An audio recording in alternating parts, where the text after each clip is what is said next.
ભગવાન શિવ ભવાનીને કહે છે કે હે દેવી, મહાપંથની કથા અને મહાધર્મની કથા કોણ વર્ણન કરી શકે? છતાંય જગતના હિત માટે આ જીવનું કલ્યાણ કરવા હેતુ આપે જે પ્રશ્ન પૂછ્યા એનો હું આપને સંક્ષેપમાં જવાબ આપું. બાકી કથા એ તો સકલ લોક જગ પાવની ગંગા, એ તો જગતનું હિત કરનારી છે. પછી કથા રામકથા હોય તોય ભલે, શિવ કથા હોય તોય ભલે, ભગવત ચરિત્ર હોય તોય ભલે, અને રામદેવ કથા હોય તોય ભલે. કથા એ જીવનું કલ્યાણ કરે છે. આવું ભગવાન શિવ ભવાનીને કહે છે. આવો જ પ્રશ્ન ભગવાન રામ અને જાનકીજી એક દિવસ સરયુના કિનારા ઉપર બેઠા છે. શાંત વાતાવરણ, મંદ મંદ સુગંધ પવન વાય છે. અને એમાં જાનકીજી ભગવાન રામને કહે છે કે હે પ્રભુ, જેના માટે આપ યુગો યુગોથી અવતાર ધારણ કરો છો, એ સનાતન ધર્મ, નિજ ધર્મ, આદિ ધર્મ, બીજ ધર્મ, આ છે શું? આપ મને વિસ્તારથી આખી કથા સંભળાવો. ભગવાન રાઘવ જાનકીજીને જવાબ આપે. વારંવાર જાનકીજી જિજ્ઞાસુ શ્રોતા બની અને ભગવાનને પૂછે છે. અધિકારી હો તો આપ બતાવો. ભગવાન રાઘવ કહે છે, દેવી, અત્યારે તમારું મન ઉદ્વેગ પામેલું છે. ઉદ્વેગ પામેલા મનથી લીધેલું જ્ઞાન અથવા તો ઉપદેશ ભીતરમાં ઠેરાતો નથી. જ્ઞાન પ્રાપ્ત કરવા માટે સ્થિરતા જોઈએ. શાંત, ભીતરમાં શાંત વાતાવરણ હોય, અથવા તો આપણો માયલો શાંત થાય, પછી જ કોઈ સદગુરુ મને તમને આ દિવ્ય બોધ આપે છે. ઉલઝન પામેલા મનથી, ઉદ્વેગ પામેલા મનથી લીધેલું જ્ઞાન અથવા તો ઉપદેશ અથવા તો સદગુરુએ આપેલો મંત્ર, એ મંત્ર ભીતરમાં ઠેરાતો નથી. સંશયો થયા કરે, ઠેરાય ખરો, પણ જેવું જોઈએ એવું આપણને સુખ મળે નહીં. સંશયો થયા કરે, આમ હશે, આમ હશે, આ હાસુ છે, આ હાસુ છે. સ્થિરતા પ્રાપ્ત કરે, પોતાના મનને શાંત કરે અને સદગુરુ જે આપે એમાં પૂર્ણ ભરોસો રાખી અને જો જ્ઞાન ધારણ કરે તો એ જ્ઞાન ભીતરમાં પ્રકાશ પાડે. એના માટે લાયક બનવું પડે, એના માટે અધિકારપણું લેવું પડે, આપણે એવું બનવું પડે. જ્યાં સુધી આપણે પાત્રતા ન બની, આપણી લાયકાત ન હોય, ત્યાં સુધી સદગુરુ કે સંત કે મહાપુરુષ દિવ્ય જ્ઞાન આપતા નથી. જ્ઞાન તો છે, આ જીવને અજ્ઞાનતા તો નથી જ. જીવ જાણે તો છે જ, પણ એના અનુભવમાં આવતું નથી. બાકી ખબર તો છે. જ્યાં સુધી જ્ઞાન અનુભવમાં ન આવે ત્યાં સુધી જ્ઞાનનો પ્રકાશ ભીતરમાં પડતો નથી. દૂધ ગરમ છે આપણે જાણીએ છીએ, પાણી ગરમ છે આપણને ખબર છે, છતાંય આપણે એમાં આંગળી બોલીએ છીએ. સ્નાન કરવા બેસી, ચા પીવા બેસી, આપણને ખબર છે ચા ગરમ છે, દૂધ ગરમ છે, પાણી ગરમ છે, છતાંય આપણે એમાં આંગળી બોલીએ છીએ. એ અનુભવ થાય, જોઈએ છીએ. ચાની રકેબી લઈને ફૂંક મારીએ છીએ અને ફૂંક મારતા મારતા ઘૂંટડો પીએ છીએ. પણ જીભ ઉપર અને હોઠ ઉપર અડે તારે ખબર પડે કે આ ગરમ છે. એમ જાણીએ છીએ આપણે, પણ આપણને અનુભવ, એનો સ્પર્શ નથી થતો. આ સ્પર્શ કરાવનાર કોઈ હોય તો ઈ છે મારો ને તમારો સદગુરુ. અનુભવ જે કરાવે, બીજું કઈ છે નહીં. મેં દિવસની કથામાં કહ્યું કે એક તરણાડો ડુંગર છે, એક તણખલું આડું છે, એ તણખલું હટી જાય એટલે ભીતરમાં રહેલી જ્યોત મને તમને દેખાય. અને એ હટાવવા માટે, એ અંતરપટને તોડવા માટે મારે ને તમારે કોઈ એવા મહાપુરુષના ચરણમાં જવું પડે છે. પછી એને આપણા સંતો સત્ય વસ્તુ બતાવી એટલે એને પછી સદગુરુ નામ આપ્યું. સત્યનો જે બતાવ્યું એ સદગુરુ. ઉદ્વેગ પામેલા મનથી લીધેલું જ્ઞાન સ્થિરતા નથી થતી. ભગવાન રામ કહે છે. જાનકીજી બીજો પ્રશ્ન પૂછે, આપ મને આમ જરાક ઈશારો કરો, ક્યારે કહેશો? તો હું એ સમયની રાહ જોઉં, પ્રતીક્ષા કરું. નહીં, ઘણા સદગુરુ સંતો મહાપુરુષો આપણે એને એમ કહીએ કે એમને આ જ્ઞાન આપો, અથવા તો એ ઘરની ઓળખાણ કરાવો, અથવા તો આત્મતત્વનો અનુભવ કરાવો, અથવા તો નિજાનંદ અમને પ્રગટ થાય એવો રસ્તો બતાવો. તો સદગુરુ મને તમને કહે છે કે હજી વાર છે. ગંગા સતી પાનભાઈ સમઢિયાળા, એને આમ ઘૂંટડા ઘૂંટડા ભરી ભરીને પાય છે. એમાં પાનબાઈ કહે છે, એ સૂટા સૂટા તીર અમને મારો નારે બાઈજી રે, સાતી મારી ફાટું એ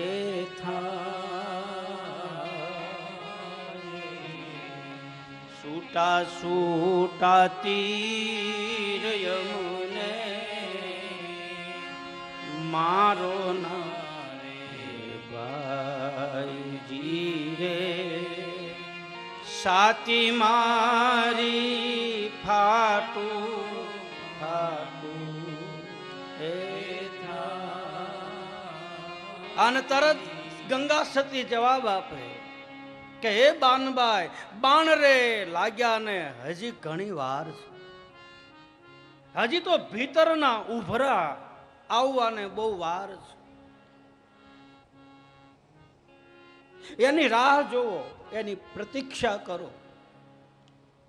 અને આ બધાએ રાહ જોઈ છે, પ્રતીક્ષા કરી, પુરુષાર્થ કર્યો, બેઠા ન રહ્યા, હારોહારે પુરુષાર્થ પણ ચાલુ કર્યો. અને પુરુષાર્થ કરતો જાય અને પછી એની રાહ જોવે, પછી ચોથા પાયે પ્રાપ્તિ થાય, પછી મને તમને મળે. વાટ તો જોવી પડે. યુવાન વયમાં ભક્તિ કરી શબરીએ અને 80 વર્ષની સાધના થઈ અને ગુરુના વચન ઉપર ભરોસો રાખી અને શબરી બેઠી કે આજ આવશે, આજ આવશે, આજ આવશે. ઉદ્વેગ પામેલા મનથી લીધેલું જ્ઞાન ભીતરમાં ઠેરાતું નથી. ભગવાન રાઘવને જાનકીજી કહે છે કે આપ મને કઈ એવી નિશાની આપો કે હું રાહ જોઉં. અને ભગવાન રામના મુખમાંથી શબ્દો નીકળ્યા છે, એવા તમે રે થાશો રે રાણી વૃક્ષ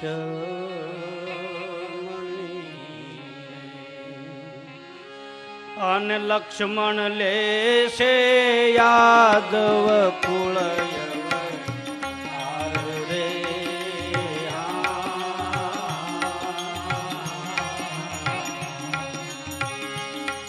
અંત લેશે યાદવ કુળ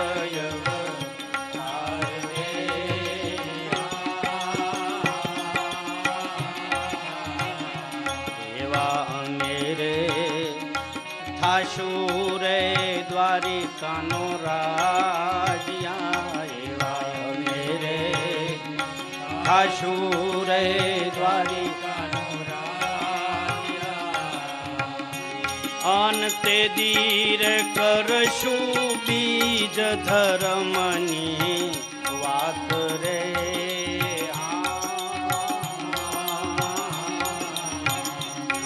અંતે દીર કરશું બીજ ધર્મની વાત રે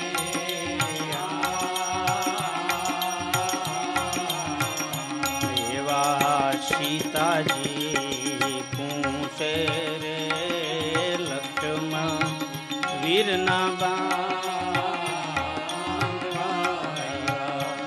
એવા સીતાજી પૂછે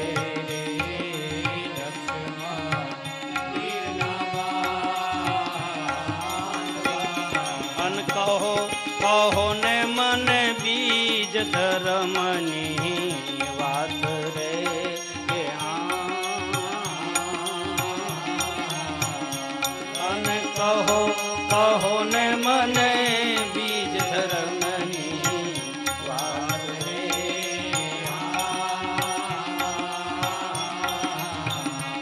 એવા અંતરના પડદારે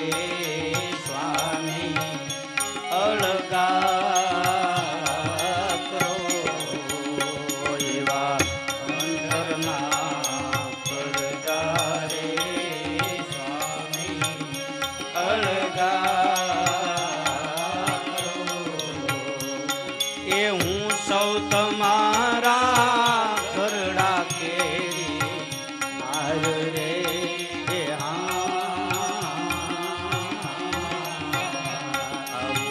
સીતાજી પૂછે લક્ષ્મણ વીરના બાંધવા એ જીવા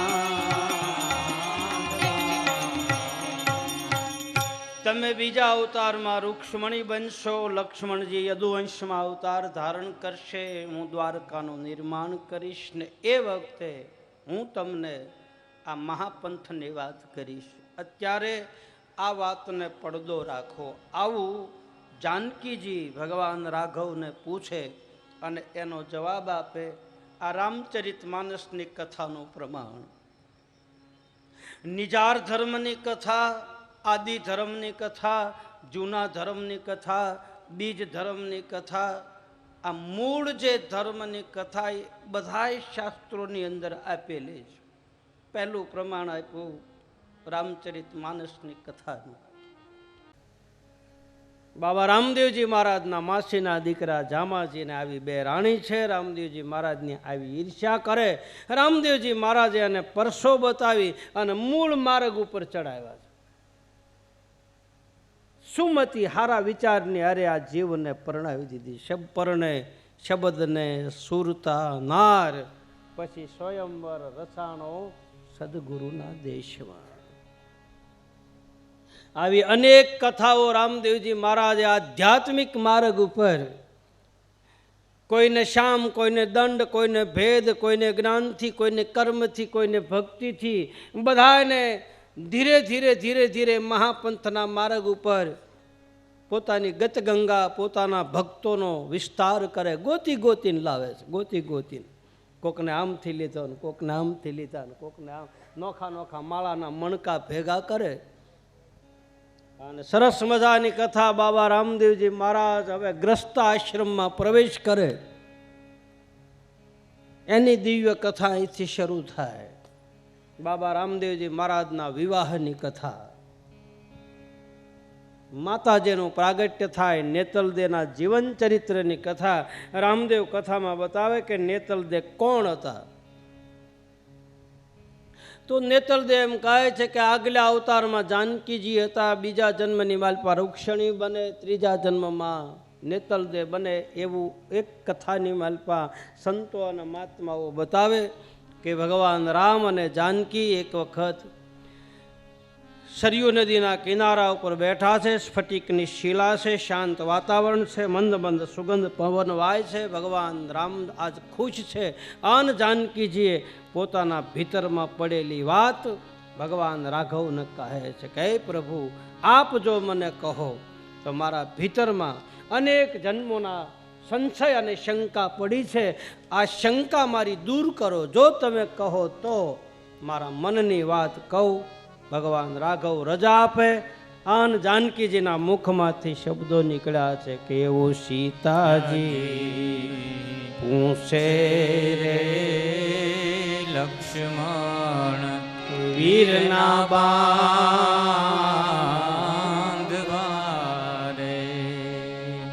અન કહો ને મને વડા ધર્મની વાત રે.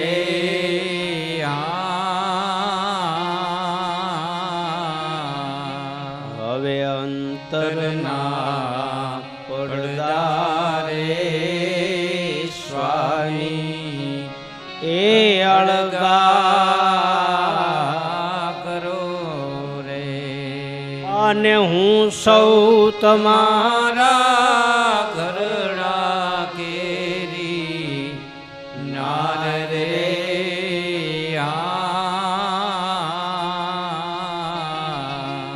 આવું સીતાજી પૂછે લક્ષ્મણ એ વીરના બાંધવારે.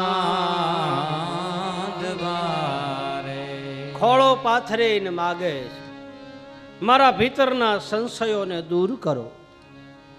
જે ધર્મ તમે કહો છો, વડો ધર્મ કહો છો, બીજ ધર્મ કહો છો, જૂનો ધર્મ કહો છો, મા ધર્મ કહો છો, આદિ ધર્મ કહો છો, આ નીચ ધર્મ કહો છો, એ ધર્મ છે શું? એના માટે તમારે વારે વારે અવતાર લેવા પડે છે. તો આપ ધર્મનું રહસ્ય મને બતાવો, ધર્મના મૂળ તત્વને મને બતાવો, જેથી કરી મારા ભીતરમાં મને થોડોક સુખનો અનુભવ થાય. કલ્પ વૃક્ષની સાયામાં બેઠા હોય ને જો મનના મનોરથ પૂરા ન થાય, તમે મારા ધણી છો, હું તમારી અર્ધાંગના છું. પોતાના ધણી પાસેથી વાત કઢાવી હોય ને તો આવી રીતે વાત કઢાવાય. માતાજી હળવે હળવે ધીરે ધીરે એ ખુશ હોય, એ આનંદમાં હોય, એ મોજમાં હોય, એ તઈ તમારે કહેવાય કે હવે મંચુરિયમ ખાવા લઈ જાઓ. એમ ક્યાં સુધી એ મોજમાં હોય, આનંદમાં હોય તારે તઈ તમારા બોલો. બિચારો થાક્યો પાક્યો આવ્યો ને ઉધડો ન લેવાય, એને નિરાતે બેહવા દેવાય, ચા પાણી પવાય, ભાખરી ખવડાવાય, મીઠું મીઠું બોલાય, કેમ છો અય તમને કહું છું અય, એમ કરીને એને ફોહલાવો. અને ફોહલાવીને હળવે હળવે પછી એને તમારા માયલાની વાતો કરો. અને ખરેખર ખોટી વાત નથી. જાનકીજીએ કેટલાય વરહ વાટ જોઈ, 14 વરહ વનમાં ફર્યા, પણ એ વખતે ન પૂછ્યું, કારણ કે એ વખતે ઉદ્વેગ હતો, એ વખતે ઉલઝન હતી. કાંઈક નિરાશ હોય, શાંતિ હોય તારે પૂછાય. અને આ જાનકીજીને એમ લાગ્યું કે મારો ઠાકુર આનંદમાં છે, લાય મારા ભીતરમાં તળિયે પડેલી વાત કાઢું. ભગવાન રામજીની પાસે પોતાનો બળાપો કાઢી અને કહે છે મને હવે તમે આમ નિરાત આપો, મારા ભીતરમાં ઉલઝન છે, કેદુનું થાય છે, શું હશે શું હશે શું હશે. ભગવાન રાઘવ કહે છે દેવી હજી વાર છે, હમણાં હું તમને આ બતાવું નહીં, કારણ કે હજી તમારા ઉદરમાં બાળક છે, તમે ઉદ્વેગ પામશો, તમારું મન સ્થિરતા નથી, મેં પહેલાંય કીધું છે, સ્થિરતા વગરનું જ્ઞાન ઠેરાતું નથી. એના માટે અડગ રહેવું પડે છે, ડગવું ન જોઈએ, ધારણ કરવી પડે. જાનકીજી કહે છે, ઠીક છે, તો આપ ક્યારે કહેશો? બીજી કડીમાં બતાવે, પાત્ર રે છોટા અને વસ્તુ ઘણી મોંઘિયું, ઠામ વિના નો ઠેરાય. આહા, એ ભાઈ, છાશ ભરવાનું માટલું હોય એને તમે 100 વખત ગરમ પાણીથી વિસળો અને પછી દૂધ ભરો ને તો એ બગડી જાય, એની વાસ રહી જાય, વાસ. કારણ કે એમાં 100 વખત ખાટી છાશ રહી ગયેલી છે, અને જે માટલામાં ખાટી છાશ રહી ગયેલી હોય ને એમાં દૂધ નાખે ને તો એ દૂધ વાસ મારી જાય ને ફાટી જાય. એમાં જ્ઞાન છે ને એ વાસનાવાળા માત્રની માલપા રહેતું નથી. એ તો ચોખ્ખું પાત્ર હોય ને એની માલપા જ્ઞાન ઠેરાય, બાકી તો વમન થઈ જાય, ઉલટી થઈ જાય. આશીર્વાદ તો દેવાવાળા તો પડ્યા છે દુનિયામાં. ભગવાન બુદ્ધ થયા ને એક જગ્યાએ ભિક્ષા માગવા ગયા તો નગર શેઠને સંતાન નહોતું, એટલે ભગવાન બુદ્ધને એણે નોતરું આપ્યું કે એનો આશીર્વાદ મળે તો મારા ઘરે દીકરાનો જન્મ થાય. આવો મહાન સંત, એમ ભગવાનનો અવતાર. તો નગર શેઠે દૂધપાક તૈયાર કર્યો, કઢીયેલો દૂધ ચાંદીના વાસણમાં પાત્ર ભરીને ઊભા છે. અને ભગવાન બુદ્ધ વિહાર કરતા કરતા આવ્યા, ભિક્ષા દેહી કરીને ઊભા રહ્યા. પોતાનું ખપ્પર હતું, એ ખપ્પર આમ લાંબો હાથ કરીને કીધું કે આમાં દૂધ પાક નાખી દે. એ ખપ્પર માટીવાળું હતું, મારી પાસે કચરો ભર્યો હતો, ધૂળવાળું હતું ખપ્પર, ગારાવાળું હતું.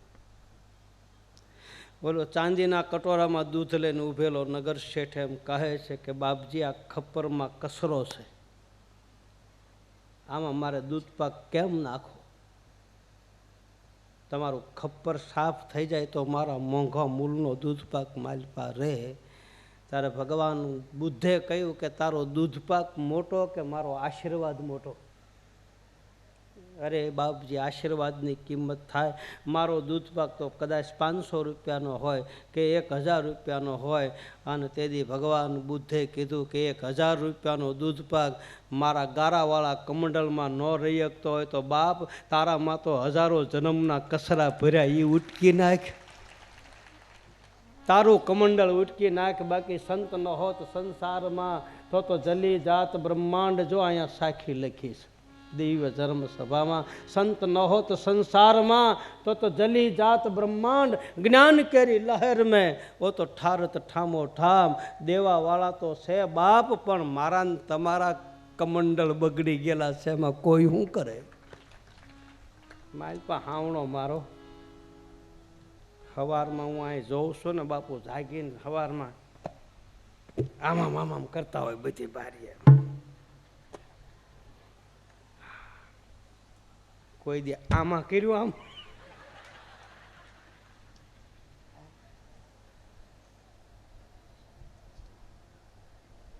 કારણ કે આવડો મોટો બંગલો સાફ તો કરવો પડે, 1 વીઘાની માલપા હોય.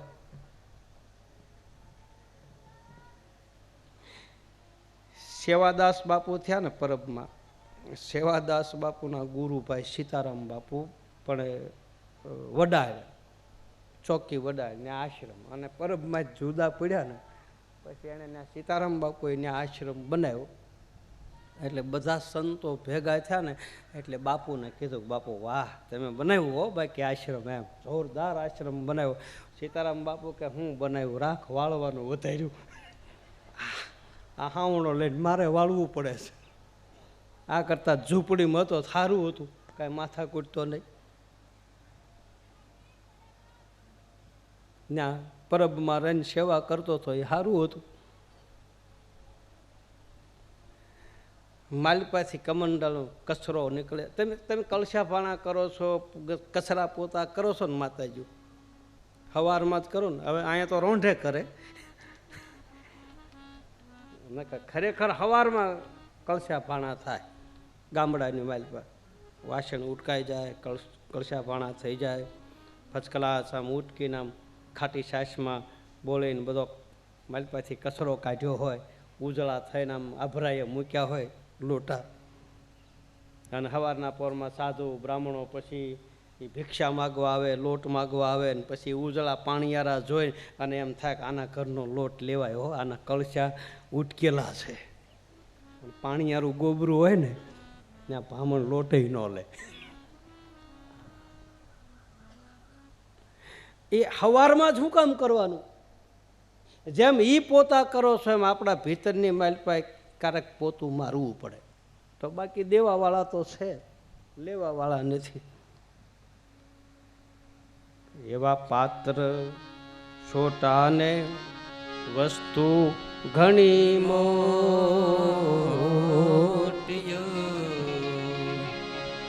અને ઈ તો એ જી ઠામ વિનાનો ઠેરાય રે.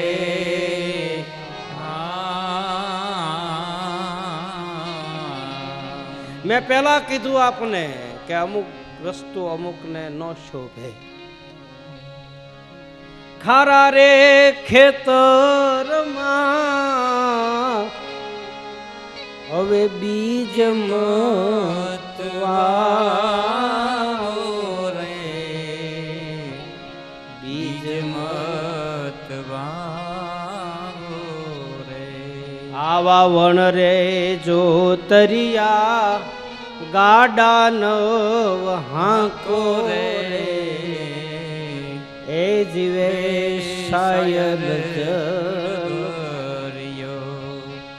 ઉઠડા રામને મનાવો ગરવા, દેવને મનાવો, એ જીવે શાયદ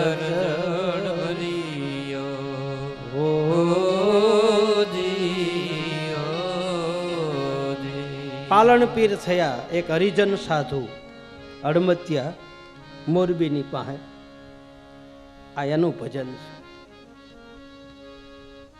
જોઈ જોઈને ઓરિયે વાતું, બીબા વગર પડે નહીં બીજી ભાત્યું. બાપ પડી પટોળે ભાત, ફાટે પણ ફીટે નહીં.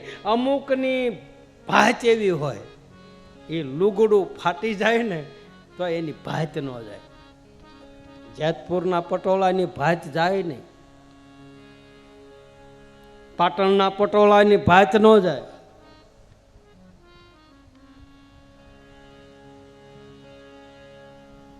ઉદ્વેગ મનથી લીધેલું જ્ઞાન હે જાનકીજી, હે દેવી, તમારા ભીતરમાં ઠેરાશે નહીં. અને કદાચ ઠેરાઈ જાય તો શંકા તો પાછી ઊભી જ રહે. કદાચ ઉદ્વેગ મનથી લીધેલું જ્ઞાન કદાચ આપણે માલપા લઈ લઈ તો એ શંકા કુશંકા તો થયા જ કરે. અમે ગયા હતા પણ અમને આમ થયું, અમે ગયા હતા પણ એ જે સંશયો છે. ગુરુબિન જ્ઞાન ન ઉપજે, ગુરુબિન મીટે ન ભેદ, ગુરુબિન સંચય નહીં મટે, ભલે વાંચો ચારે વેદ. શંકા કુશંકા થયા કરશે, ભેદ અને ભ્રમણા થયા કરશે. ભ્રમણાના જાળા બાંધવા માંડશે. અમને કેમ ન આપ્યું ને આને આપ્યું, અમને કેમ આપ્યું હોય છે એ જ આપ્યું હોય. ધ્યાન દેજો બરાબર. સદગુરુએ બધાને એક જ વસ્તુ આપ્યું હોય છે, પણ આપણે લેવા વાળાનો આપણો આધાર, આપણે ઝીલવા વાળામાં ખામી છે. એટલે સામે આપણને ભ્રમ દેખાય કે આને વધારે આપ્યું. ના, કાં તો આપણે લેતી વખતે ઉલઝન પામેલા હોય, કાં આપણું મન ન હોય, કાં આપણી ચિત્તની વૃત્તિના ઠેરાણી ન હોય. જેનું મન વચન અને કર્મ અને ચિત્તની વૃત્તિ ત્યાં ઠેરાઈ ગઈ, એના ભીતરમાં પછી એ જ્ઞાનનો પિયાલો ઉતરી જાય અને એ હથોડી મારી દે એટલે ત્યાં રેણ થઈ જાય. પછી એ રેણ કોઈના બાપની તાકાત નથી ઉખડી શકે.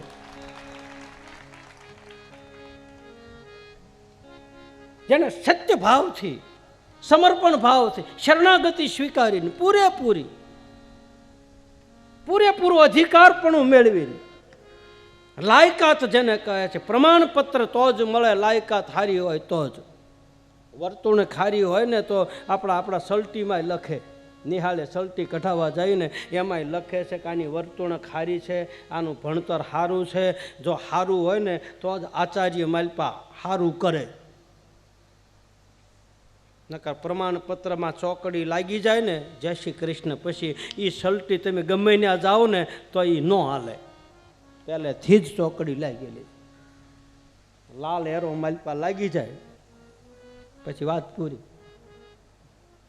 પછી થાય લાગવક કરો ને પછી બધી કાંઈક, હા પછી એમાં અગડમ બગડમ થાય, પણ એ અસલ ન થાય, એ નકલ થાય. અને નકલમાં અકલ નહીં. નકલી બગસરાનું હોનું એ હોનું. હા ઓલું તણદી પહેરો ત્યાં કાળું થઈ જાય અને ઓલાને કાટ ન લાખે. હાગ શીશમને હોનું, આ ત્રણે કોઈ દી ન થાય જૂનું. હાગનું લાકડું કોઈ દે જૂનું ન થાય, શીશમનું લાકડું કોઈ દે જૂનું ન થાય, અને હોનું કોઈ દે જૂનું ન થાય. એના ભાવ આવે. અને ઓલું તો ભલે ને આઠે આંગળામાં પહેર્યું હોય ને તો સમય જાય એટલે કાળું પડી જાય, ઓછો ચળકળાટ મારે. સદગુરુએ સહી કરી પછી પ્રેમ જ્યોત પ્રકાશી. સદગુરુએ સહી કરી પછી પ્રેમ જ્યોત, એ સહી કરે પછી જ પ્રેમની જ્યોત પ્રગટ થાય.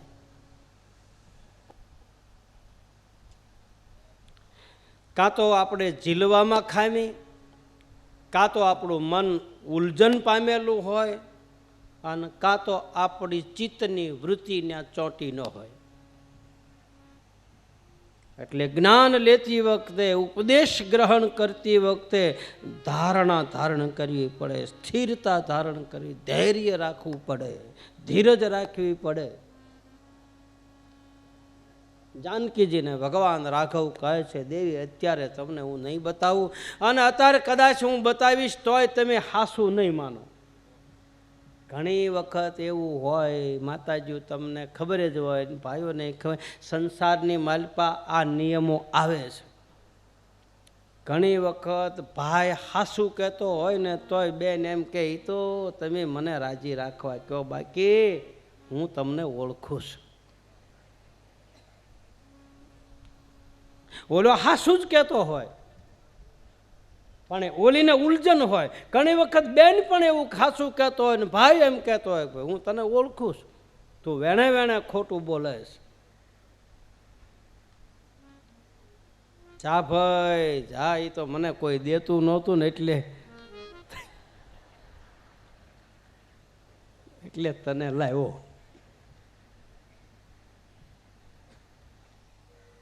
આ સંસારની માલપા આવા તર્ક વિતર્ક થાય. ગુરુમુખી લોકો હોય તો સમજીને તર્કમાંથી સાર કાઢે તો એના સંસાર બગડે નહીં. આ એ જ નિજાર ધર્મની વાત છે. જે તર્ક વિતર્ક, શંકા અને કુશંકા, જે જતી અને સતી, નર અને નારી શબ્દ અને સુરતા બ્રહ્મ અને માયા, આ જે માલપા તર્ક વિતર્કો જે થાય, એ તર્ક વિતર્કોને એક કરી અને એક રાહમાં ચલાવે. એ જતી સતી પોતાના સંસારને એક લાઈનમાં ચડાવે, એક જ રસ્તે. એ કઠિન છે. પહેલા પ્રથમ તો બેયના ભરોસા હોવા જોઈએ. બેયના તર્ક વિતર્ક નીકળી જાય, બે એક બને. વિચાર એક, વાણી એક, વર્તન એક, સુરતા એક, શબ્દ એક. શરીરના ખોળિયા જ બે જુદા હોય, બાકી અહીંયા વિચાર આવ્યો હોય એ અહીંયા આવે, અહીંયા વિચાર આવ્યો હોય એ અહીંયા આવે. એકાકાર જેને કહે છે, તદાકાર જેને કહે છે, એક બનવાની જે વાત છે, આ એક બનવાની વાત એ છે. જ્યાં સુધી આવી રીતે એકાકાર ન થાય ત્યાં સુધી ગુરુની માલપા એ તત્વ નિરાકાર તત્વ દેખાય નહીં. અને જ્યાં સુધી એ તત્વ ન દેખાય ત્યાં ભીતરની અંદર રહેલી જ્યોત પ્રગટ થાય નહીં. હાવ હેલી વાત છે, હાવ સીધો અને સરળ માર્ગ, હાવ એકદમ. એકાબીજા ઉપર વિશ્વાસ રાખો, ભરોસો રાખો.